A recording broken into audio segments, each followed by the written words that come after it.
علیکم ورحمۃ اللہ وبرکاتہ۔ ماہ شعبان میں روزے کی حکمت نمبر 1، رمضان کی تعظیم اور روحانی تیاری۔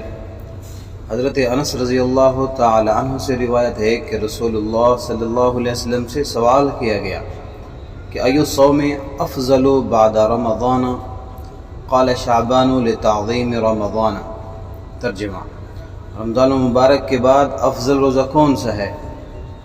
ارشاد فرمایا، رمضان کی تعظیم کے لیے شعبان کا روزہ،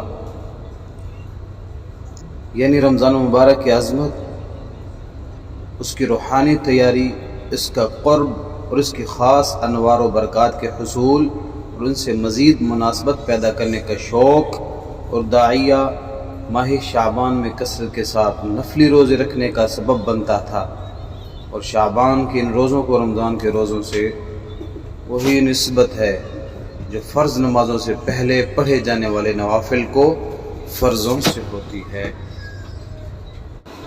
شعبان المعظم کا مہینہ شروع ہے۔ اللہ پاک مجھے اور آپ کو بھی اس مہینے کی قدر کرنے کی اور زیادہ سے زیادہ نیک عمل کرنے کی توفیق عطا فرمائے۔